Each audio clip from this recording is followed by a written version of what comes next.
শাহরু রমাদানাল্লাযী উনজিলা ফীহিল কুরআন। রমজান হচ্ছে সেই মাস যেই মাসে আমি কোরআন নাজিল করেছি। আমরা রমজান মাসে সওম রাখি, তারাবির নামাজ পড়ি, অনেকে যাকাত দেই, দান সাদাকা করি, মানুষকে ইফতার করাই। রমজান মাসে আমরা গুনাহ মাফ করিয়ে নেই। রমজান মাসে আমাদের অন্যান্য মাসের তুলনায় ঈমান আমলের হালতটা ভালো থাকে। কি কারণে রমজান মাস সম্মানিত? রমজান মাসে আমরা যে এত কিছু করি এর পিছনে একটা কারণ, সেটা হলো এই মাসে আল্লাহ পাক আল কোরআন নাজিল করেছে। কোরআন নাজিল করা হয়েছে বলেই এই মাসটা মহামান্বিত। আল্লাহ পাক অন্য সূরায় বলেছেন, ইন্না আনজালনাহু ফি লাইলাতুল কদর, আমি কোরআনকে লাইলাতুল কদরে নাজিল করেছি। আর আমরা সবাই জানি লাইলাতুল কদর কোন মাসে? রমাদান মাসের শেষ দশকে। নবী সাল্লাল্লাহু আলাইহি ওয়াসাল্লাম আমাদেরকে জানাতে বের হয়েছিলেন যে এক্স্যাক্টলি কোন রাতে লাইলাতুল কদর। নবীজি লাইলাতুল কদর পেয়েছিলেন, তার কপালে কাদা মাটির দাগ ছিল, ওই রাতে বৃষ্টি হয়েছিল। লাইলাতুল কদরের রাতে বৃষ্টি হতে পারে, এর একটা আলামত। তিনি বলতে বের হয়েছেন সাহাবীদেরকে যে কবে লাইলাতুল কদর। পথিমধ্যে দেখলেন দুইজন মুসলিম আপোষে ঝগড়া করছে। কি করছে? যেটা আমরা সচরাচর পড়ি আর কি। দুইজন মুসলিম আপোষে ঝগড়া করছে। নবী সাল্লাল্লাহু আলাইহি ওয়াসাল্লাম বললেন যে আমি লাইলাতুল কদর জানানোর জন্যই এসেছিলাম, কিন্তু মুসলিমদের আপোষের ঝগড়ার কারণে এই জ্ঞানটাকে আমার থেকে ভুলিয়ে দেওয়া হয়েছে। এই ভুলিয়ে দেওয়ার মধ্যেই কল্যাণ ছিল। নবী সাল্লাল্লাহু আলাইহি ওয়াসাল্লাম বললেন, তোমরা লাইলাতুল কদর রমাদানের শেষ দশকে তালাশ করবে, শেষ দশকের বিজোড় রাতে তালাশ করবে, অর্থাৎ 21, 25, 23, 27 এবং 29 এই 5টা রাতে তোমরা লাইলাতুল কদর তালাশ করবে। ইনশাআল্লাহ এর মধ্যে একটা রাত লাইলাতুল কদর হবে। এই রাত যে পেয়ে যাবে, 1000 মাস ইবাদত করলে যে নেকি হয়, এই এক রাত ইবাদত করলে সেই নেকি হবে ইনশাআল্লাহ। লাইলাতুল কদরি খায়রুম মিন আলফি শাহর।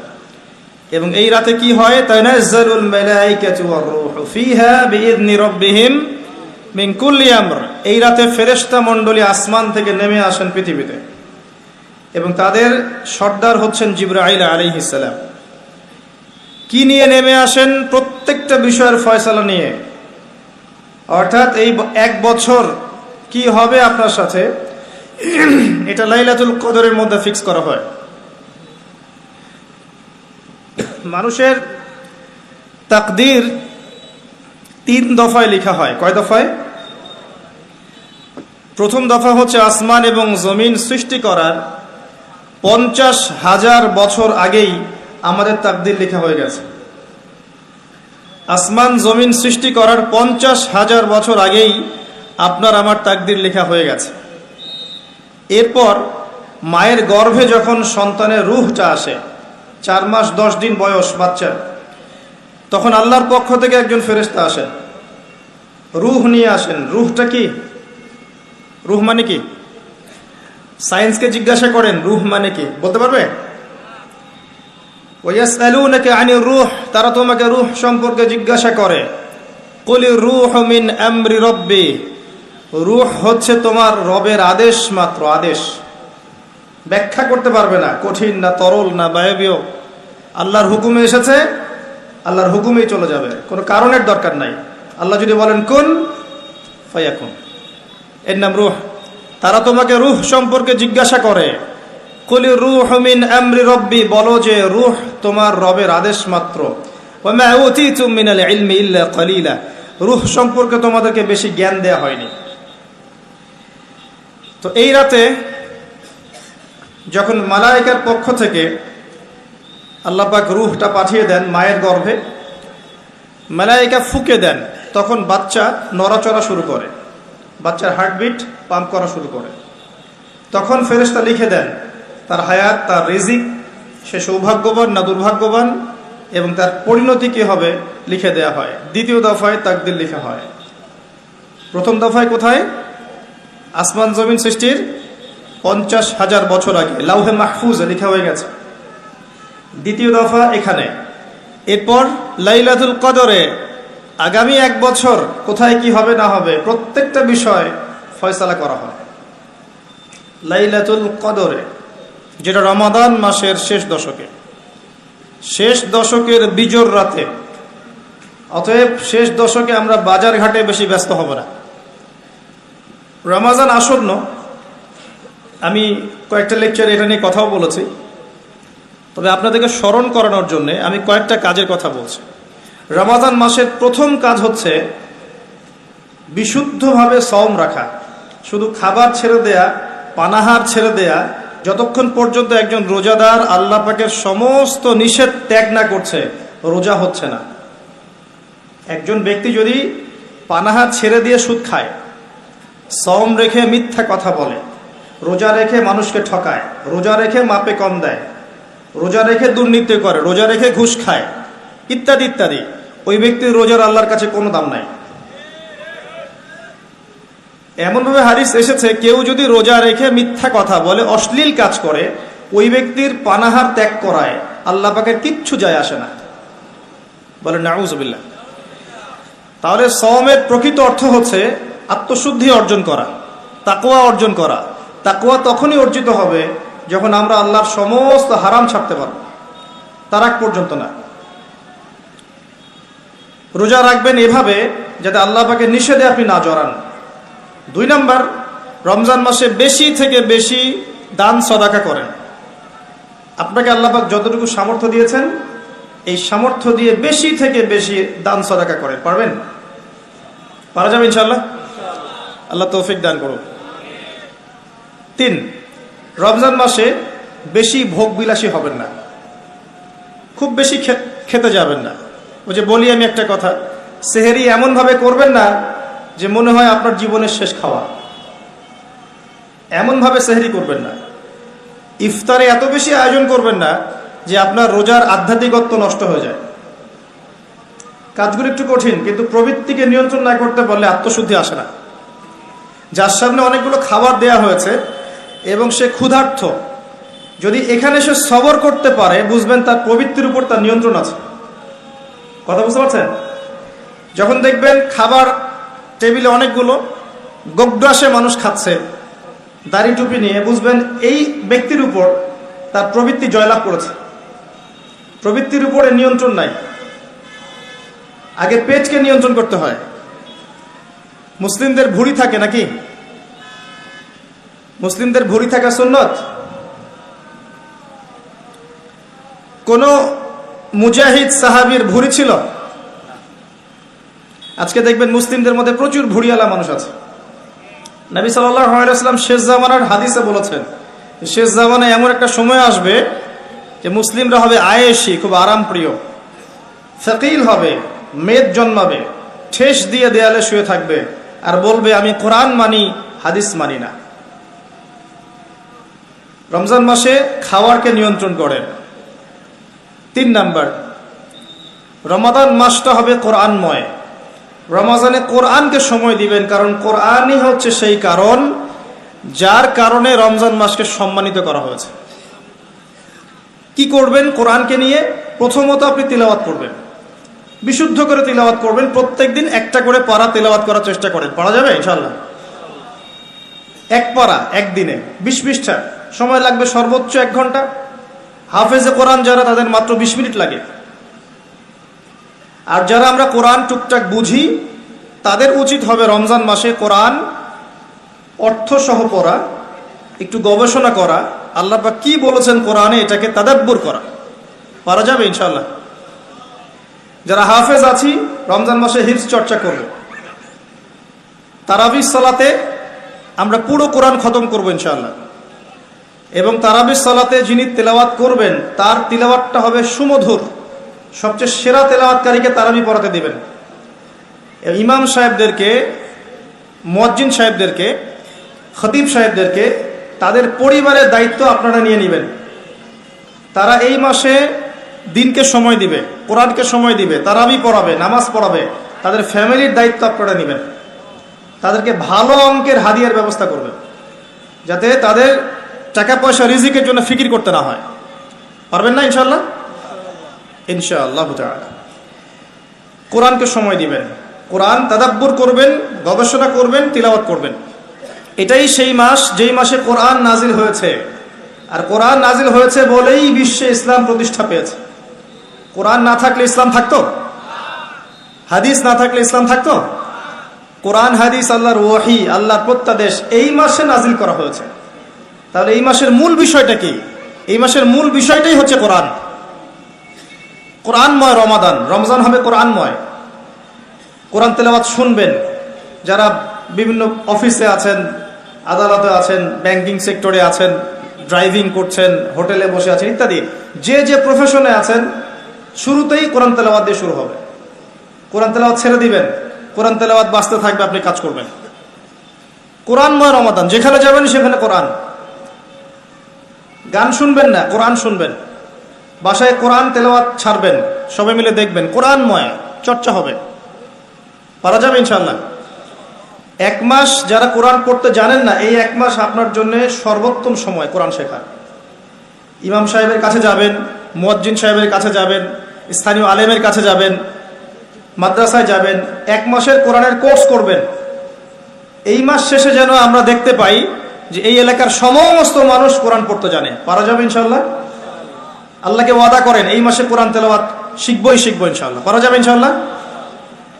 আল্লাহ পাক আপনাকে প্রত্যেক হরফে 10টা নেকি দিবে ইনশাআল্লাহ। আলিফ লাম মিম বলবেন 30 নেকি হবে ইনশাআল্লাহ। এই কোরআন আপনার পক্ষে সাক্ষী দিবে ইনশাআল্লাহ। এই কোরআন পরকালে আপনার পক্ষে সাক্ষী দিবে ইনশাআল্লাহ। আল কোরআন হুজ্জাতুন লাকা ওয়া আলাইকা, আপনার পক্ষে সাক্ষী দিবে অথবা বিপক্ষে সাক্ষী দিবে। কোরআনের মাধ্যমে আল্লাহ আপনার সম্মান বাড়াবে ইনশাআল্লাহ। আপনার হায়াতে বরকত হবে, রিজিকে বরকত হবে, আপনি কম অসুস্থ হবেন ইনশাআল্লাহ। অসুস্থ হলেও কোরআন তেলাওয়াতের মধ্য দিয়ে আপনি শেফা পাবেন ইনশাআল্লাহ। আল্লাহ পাক বলেছেন না, ওয়া নুনাজ্জিলু মিনাল কোরআন মা হুয়া শিফাউন ওয়া রাহমাতুল লিল মুমিনিন। আমি কোরআন নাজিল করেছি, এই কোরআনে মুমিনদের জন্য শেফা আছে, আরোগ্য আছে এবং দয়া আছে, রহমত। অন্য আয়াতে আল্লাহ বলেছেন হুদাল লিন-নাস, এটা পুরো মানব জাতির জন্য হেদায়েত। ওয়া বুশরা লিল মুসলিমিন, মুসলিমদের জন্য সুসংবাদ। তিবিয়ানান লিকুল্লি শাই, প্রত্যেকটা বিষয়ের ব্যাখ্যা। লা রাইবা ফিহ, কোনো সন্দেহ নাই। এগুলো আল্লাহ পাক বলেছেন না। আল্লাহর কিতাবকে মূল্যায়ন করতে না পারলে শুধু স্লোগান দিয়ে আল কোরআনের আলো ঘরে ঘরে জ্বলবে না। শুধু গলা ফাটায় স্লোগান দিলে হবে না যে আল কোরআনের আলো ঘরে ঘরে জ্বালো, হবে? প্রত্যেকটা ঘরে একটা করে কোরআনওয়ালা মানুষ তো লাগবে, লাগবে না? আমাদের প্রত্যেকের ঘরে কি একটা করে কোরআনওয়ালা মানুষ আছে? প্রত্যেক সদস্য কোরআন তেলাওয়াত করতে পারে? তাহলে কেমন করে কোরআনের আলো ঘরে ঘরে জ্বলবে আমাকে বুঝান। এই চেয়ারে এসে বসেন, বসে বুঝান, আমি ওইখানে বসে শুনি। আমাকে বুঝান কিভাবে কোরআনের আলো ঘরে ঘরে জ্বলবে। কোরআন তেলাওয়াত করতে উৎসাহিত করতে হবে, তেলাওয়াত শেখাতে হবে, এর কোর্স চালু করতে হবে, ঘরে ঘরে কোরআন ঢুকাতে হবে, অমুসলিমদের ঘরেও কোরআন ঢুকাতে হবে। অমুসলিমদের ঘরে কোরআন না ঢুকালে অমুসলিমরা আপনার ঘরে অন্য গ্রন্থ ঢুকাই দিবে। আস্তে আস্তে দেখতেছেন না কি অবস্থা হচ্ছে। দিন দিন মানুষ অন্য ধর্মাবলম্বী হয়ে যাচ্ছে। আপনাদের এলাকায় নাই?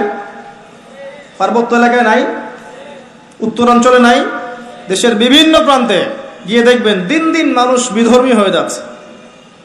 মানব সেবার নামে, সোশ্যাল ওয়ার্কের নামে, মানবতার নামে, চাকরি দেওয়ার নামে, ঋণ দেওয়ার নামে, এসবের নামে মানুষকে ধর্মান্তরিত করা হচ্ছে।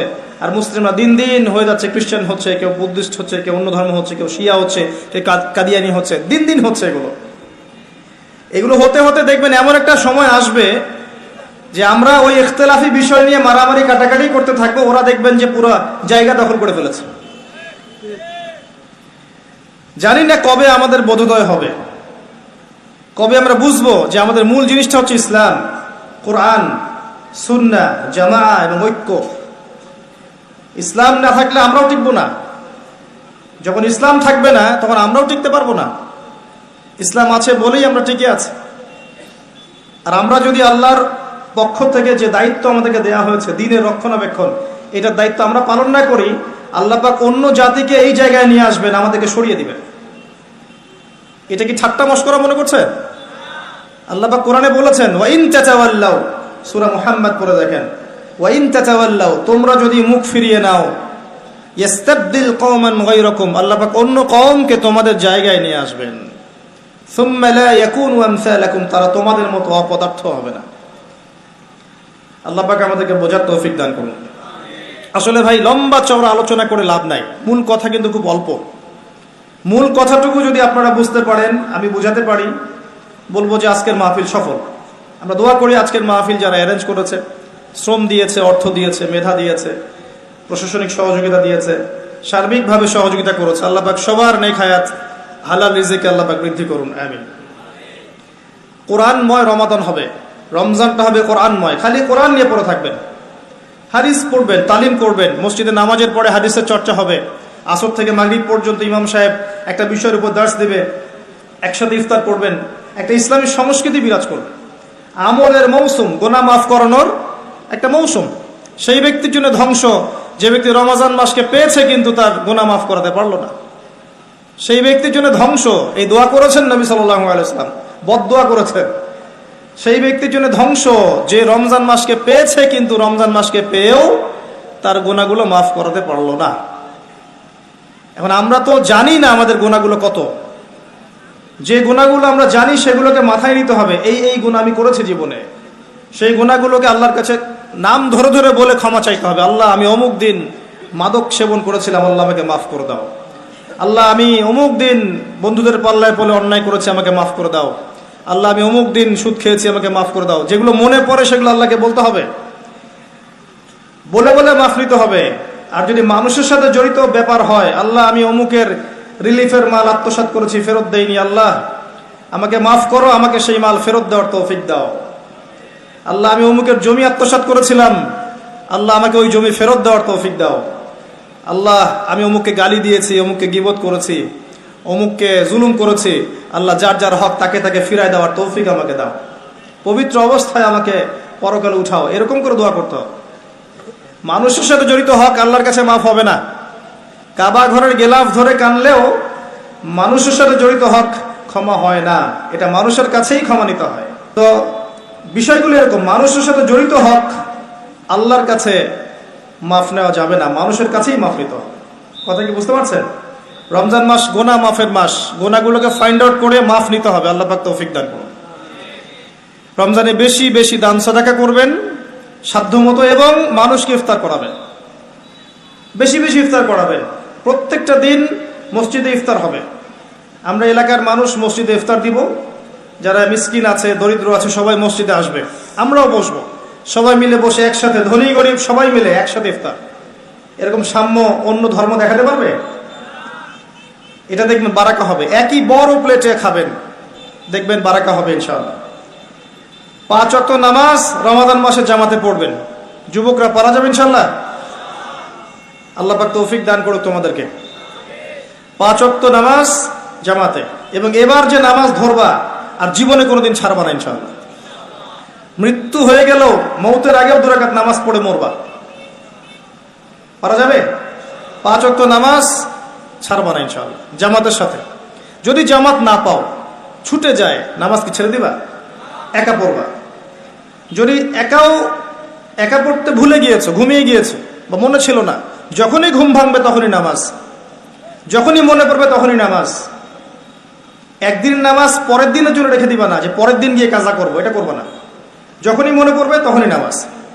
প্রয়োজনে বাসার স্ত্রী সন্তানদেরকে নিয়ে শেষ রাত্রে আবারও নামাজে দাঁড়াবেন, নফল নামাজ পড়বেন। তারাবি তো পড়েছেন মসজিদে, রাতের বেলা যখন উঠেছেন শেষ রাত্রে, স্ত্রীকে উঠান, সন্তানকে উঠান, উঠিয়ে আবার নামাজে দাঁড়ান, 2-4 রাকাত নামাজ পড়েন জামাতের সাথে, একসাথে পড়েন। হাদিসের দার্স করবেন, নামাজের পর হাদিসের দার্স করবেন মসজিদে। আপনাদের কাছে মুনতাখাব হাদিস বইটা আছে না? আছে? ফয়জুল কালাম বই নাই? মিশকাত, বুলুগুল মারাম, রিয়াদুস সালেহিন, এই বইগুলো আছে না? হাদিসের এই কিতাবগুলো থেকে মসজিদে নামাজের পর দার্স হবে, সবাই অ্যাটেন্ড করবে, দেখবেন একটা নুরানি পরিবেশ গড়ে উঠবে। রমজান মাস এইসব কাজের মাস। আপনার রমজানে যে খরচাপাতিগুলো আছে আগে করে ফেলবেন। এই শাবান মাস শেষ হয়ে যাচ্ছে, এই 15 দিনের মধ্যেই আপনি রমজানের খরচাপাতি করে ফেলবেন। রমজান মাসে বেশি বেশি বাজারে যাবেন না। এই মাসটাতে আপনি আল্লাহকে সময় দিবেন, সেজদায় সময় দিবেন, আপনি রিল্যাক্সে নামাজ পড়বেন, তাড়াহুড়া করবেন না। দুনিয়ার কাজকে কমিয়ে ফেলবেন, দুনিয়ার অনেকগুলো কাজ আপনি কমিয়ে ফেলবেন। রমজান আমরা দেখি আমরা দুনিয়ার কাজে ব্যস্ত হয়ে যাই, আর মা বোনরা রান্নার কাজে ব্যস্ত হয়ে যায়। এই কাজ করবেন না। এত বেশি রান্নার তো প্রয়োজন নাই আমার। ভাত রান্না করবেন, একটা মূল তরকারি সাথে সবজি বা সালাদ এরকম কিছু, এত 10টা-20টা আইটেম করতে হবে কি জন্য? এত খেতে হবে কেন? আমরা কি দুনিয়াতে খেতেই আসছি? দুনিয়াতে আসছি কি জন্যে? আমরা কি খাওয়ার জন্য বাঁচবো না বাঁচার জন্য খাবো? কোনটা? কিছু কিছু মানুষ খাওয়ার জন্যই বাঁচে, আর কিছু মানুষ বাঁচার জন্য খায়। নবী সাল্লাল্লাহু আলাইহি ওয়াসাল্লাম কি খাওয়ার জন্য বাঁচতেন? তিনি বলছেন যদি খেতেই হয় মুসলিমদেরকে, তাহলে তারা যেন 1 ভাগ খায়, পেটের 1 ভাগ খায়, আরেক ভাগ পানি দিয়ে পূর্ণ করে, আরেক ভাগ ফাঁকা রাখে। আমাকে দেখান তো কতজন মানুষ এই সুন্নাহ পালন করে? পারলে আমরা 7 পেট খাই, 7 পেট। তারপরে দেখবেন যে বিশাল ভুঁড়ি নিয়ে এইসব চেয়ারে বসে ওয়াজ করছে, সুন্নতের মাধ্যমে জীবন করতে হবে, জাতি রাজি আছো কিনা? নিজের দেহেই সুন্নত নাই, নিজের খাওয়ারই সুন্নত নাই। প্রিয় ভাইয়েরা, এগুলো আমাদেরকে ভোগবাদী করে তুলবে, বস্তুবাদী করে তুলবে। রমজান মাসে দুনিয়ার কাজ কমিয়ে ফেলেন। আপনি যদি আপনার 20,000 টাকা দিয়ে সংসার চলে যায়, আপনার 40,000-এর দিকে যাওয়ার দরকার নাই। যদি আপনার 2-3টা আইটেম দিয়ে আপনি খাওয়ার ক্লোজ করতে পারেন, আপনার 8-10টা আইটেম করার দরকার নাই। আপনি ওই সময়টা কোরআন তাদাব্বুরে দেন, কোরআন শেখান, হাদিসের দার্সে দেন, বাচ্চা কাচ্চাদেরকে সময় দেন, পরিবারকে সময় দেন, দিনের জন্য একটু মেহনত করেন, আল্লাহর পথে মানুষকে দাওয়াত দেন, একটু সময় দেন। দুনিয়ার কাজ কমিয়ে ফেলেন, এটা আমার নসিহত থাকবে। আরো আছে, রমাদানে আমরা তারাবি খুব সুন্দর করে আদায় করবো ইনশাআল্লাহ। তারাবিকে গুরুত্ব দিবেন, এটা অত্যন্ত গুরুত্বপূর্ণ একটা ইবাদত। এখানে রাকাত সংখ্যা নিয়ে ঝগড়া করবেন না, রাকাত সংখ্যা নিয়ে ঝগড়া না করে নামাজের কোয়ালিটি বাড়ানোর চেষ্টা করবেন। নামাজটা হবে কোয়ালিটিফুল। 2 রাকাত নামাজ দেখলে মনে হবে চোখ জোড়ানো নামাজ, লম্বা কেরাত, লম্বা রুকু, লম্বা সেজদা, এবং সেজদায় বেশি থেকে বেশি দোয়া করবেন। রমাদানে সেজদায় বেশি বেশি দোয়া করবেন, কারণ আল্লাহ পাক বলেছেন, আল্লাহ রাসূল বলেছেন যে বান্দা আল্লাহর এত কাছে কখনোই যেতে পারে না যত কাছে সে সেজদারত অবস্থায় থাকে। সেজদারত অবস্থায় আপনি যা চাইবেন আল্লাহর কাছে সেটাই কবুল হয়ে যাবে ইনশাআল্লাহ। আল্লাহ পাক আমাদেরকে বেশি বেশি সেজদায় দোয়া করার তৌফিক দান করুন, আমিন। তারাবির নামাজে অনেক সেজদা পাবেন, প্রত্যেকটা সেজদায় 1-2টা করে দোয়া করবেন। আল্লাহ পাক কি খুব কঠোর। আপনি যদি কোনো দোয়াই না জানেন, আপনি ধরেন কোনো দোয়াই জানেন না, আপনি সেজদায় গিয়েছেন, বাংলাতেই বলেছেন আল্লাহ আমাকে মাফ করে দাও, আল্লাহ কি মাফ করবেন না? আল্লাহ কি বলবেন কেন আরবিতে বলো নাই? এত কঠিন করি কেন আমরা ইসলামকে আমরা এত কঠিন কেন করি? আল্লাহ পাক তো সহজ করে দিচ্ছেন। একজন ব্যক্তি আরবিতে কথা বলতে পারে না, আরবির দোয়া কালাম তার মুখস্থ নাই, অল্প কিছু আছে, বাকি সে পারে না। এখন সে সেজদায় গিয়ে বাংলায় যদি আল্লাহকে বলে ফেলে, আল্লাহ আমার সন্তানটা অসুস্থ, তাকে শেফা দিয়ে দাও, আল্লাহ আপনাকে শুনবেন না? এই ভাষা কি আল্লাহ সৃষ্টি করেন নাই? আমরা ইসলামকে সহজ করে দেই। রমজানে তারাবির নামাজে বেশি বেশি দোয়া করবেন, এবং রোজা রাখা অবস্থায় আপনি বেশি বেশি দোয়া করবেন। 3 জন ব্যক্তির দোয়া ফেরত দেওয়া হয় না, 3 জন ব্যক্তির দোয়া ফেরত দেয়াই হয় না। তার মধ্যে একজন হচ্ছে যে ব্যক্তি রোজাদার, রোজা রেখেছে, দোয়া করছে। রোজাদারের জন্য 2টা আনন্দের মুহূর্ত আছে। একটা হচ্ছে ইফতারের সময়, যখন সে ইফতার করে, আর একটা হচ্ছে যখন এর প্রতিদান আল্লাহ পাক দিবেন পরকালে, ওই সময়টা সে অত্যন্ত খুশি হয়ে যাবে। রোজাদার ব্যক্তির মুখের ঘ্রাণ, যে দুর্গন্ধটা বের হয়, এটা আল্লাহর কাছে মেশকম্বরের চেয়ে বেশি পছন্দনীয়। রোজা অবস্থায় বেশি বেশি দোয়া করবেন, নিজের জন্যে, পরিবারের জন্যে, সমাজের জন্যে, রাষ্ট্রের জন্যে, আমাদের মুসলিম উম্মার জন্যে, সবার জন্য দোয়া করবেন। দোয়াকে সংকীর্ণ করবেন না, সবার জন্য দোয়া করবেন। যখন আপনি অন্য মুসলিম ভাইয়ের জন্য দোয়া করবেন, তখন আপনার মাথার কাছে একজন ফেরেশতা আসবেন, এসে বলবেন তোমার জন্যও তাই হোক, তুমি যার জন্য দোয়া করছো। সুবহানাল্লাহ। আপনি দোয়া করেন যে আল্লাহ আবু তাহা ভাইকে তুমি দীর্ঘ নেক হায়াত দিও, তাহলে দেখবেন আপনার মাথার কাছে ফেরেশতা এসে বলবে যে তোমার জন্যও তাই হোক। এটা পলিটিক্স করলাম আপনাদের দোয়া পাওয়ার জন্য, এই দোয়া করবেন। আচ্ছা, আরো আছে। রমাদান মাসে আমাদের মা বোনদেরকে খাস পর্দায় রাখার চেষ্টা করেন, আর স্পেশালি নিজের যে ইনকাম, আপনার যে বেতন, এই বেতনের বড় অংশটা ওদের হাতে দিয়ে বলিয়েন না শেষ দশকে মার্কেটে যায় মার্কেটিং করে আস, এটা বলেন না, বলে শেষের দশকটা তারা নাপাক করে ফেলবে। শেষের দশকটা লাইলাতুল কদর পাওয়ার দশক, এই সময়টা ইতিকাফ করতে হয় মসজিদে, সুন্নত, যাতে করে আমরা লাইলাতুল কদর পেয়ে যাই। আর শেষের দশকে আপনি দেখবেন মুসলিমরা বেশি বেশি হাট বাজার করছে, মার্কেটিং করছে, ঈদের শপিং করতে হবে। এই শপিংটা আগে করা যেত না? এখন যদি আমার কাছে টাকা থাকে, আমি যদি একটা জুব্বা বানিয়ে রাখি বা একটা বোরখা কিনে রাখি, বাচ্চাদের কিছু কাপড় কিনে রাখি, এটা তার ঈদের দিন পড়বে, হক আদায় হবে না? করা যাবে না? ওই আগের রাতেই কিনতে হবে। দেখবেন আগের রাতে সারা এলাকায় গান বাজনা হচ্ছে, হোটেলে হোটেলে গান বাজছে, চায়ের দোকানে গান বাজছে, মনে হচ্ছে যেন শয়তান নাজিল হলো। আবার শয়তানকে বেঁধে রাখা হয়েছিল, এবার শয়তান খোলা, এবার শয়তান পৃথিবীতে বিচরণ করছে। প্রত্যেকটা দোকানে দোকানে শয়তান, গান বাজতেছে। ঢাকা শহর রাস্তাঘাটে গিয়ে দেখবেন কি একটা অবস্থা, গান বাজতেছে, ডিজে পার্টি হচ্ছে, বোমা ফাটাচ্ছে, বোমা মানে চকলেট বোমা, পটকা পটকা এগুলো ফাটাচ্ছে, হই হুল্লা করছে, নাচ গান করছে, ছেলে মেয়ে একসাথে হই হুল্লা করছে, কি একটা মজা। এদের জন্য ঈদের আনন্দ। সারা মাস নামাজ পড়ে নাই, রোজাও ঠিকঠাক মতো রাখে নাই, দান সাদাকা করেনি, তারাবি পড়ে নাই, তাজকিয়ার কোনো খবর নাই, এদের জন্য কি ঈদের আনন্দ? কাদের জন্য? আল্লাহ পাক বলছেন কদ আফলাহা মান যাক্কাহা, সেই ব্যক্তির জন্য ঈদের আনন্দ। কদ আফলাহা মান যাক্কাহা, সে সফল হলো যে তাজকিয়া অর্জন করতে পেরেছে। কদ আফলাহা মান তাযাক্কা ওয়া যাকারা ইসমা রাব্বিহি ফাসাল্লা, এবং রবের নাম উচ্চারণ করতে করতে সালাত আদায় করতে ঈদগাহের মাঠে গিয়েছে। আল্লাহু আকবার, আল্লাহু আকবার, লা ইলাহা ইল্লাল্লাহ, ওয়াল্লাহু আকবার, আল্লাহু আকবার, ওয়ালিল্লাহিল হামদ, এটা পড়তে পড়তে ঈদগাহের মাঠে গিয়েছে। এর জন্য ঈদের আনন্দ। তো আমরা এই বিষয়গুলোতে একটু বেশি খেয়াল রাখার চেষ্টা করবো ইনশাআল্লাহ। আল্লাহ পাক আমাদের সবাইকে ইফেক্টিভ রমাদান পালন করার তৌফিক দান করুন, রমাদান মাসকে কোরআনময় করুন, আল্লাহুম্মা আমিন। আমি আরেকটা অংশে গিয়ে কিছু নসিহত করে শেষ করবো ইনশাআল্লাহ তাআলা, আমাদের হাতে এখনো কিছু সময় আছে। রমজান মাস কোরআনময় মাস, এই কোরআনময় মাসে আপনি কিভাবে কোরআন চর্চা করবেন আমি একটা এক্সাম্পল দিচ্ছি খালি। মনে করেন আপনি আল কোরআন বিশুদ্ধ করে তেলাওয়াত করতে জানেন না, আপনার জন্য এই মাসের টার্গেট হচ্ছে আপনি এই মাসে কোরআন তেলাওয়াত করা শিখবেন, এতটুকু। মনে করেন আপনি কোরআন তেলাওয়াত করতে জানেন, আপনার জন্য টার্গেট হচ্ছে এই মাসে আপনি পুরো কোরআন একবার খতম দিবেন, প্রত্যেকদিন এক পারা করে পড়বেন। মনে করেন আপনি কোরআনের হাফেজ, তাহলে আপনার টার্গেট হচ্ছে এই মাসে আপনি আল কোরআন শুরু থেকে শেষ পর্যন্ত হিফজটা চর্চা করবেন। এক একজনের দায়িত্ব এক এক রকম।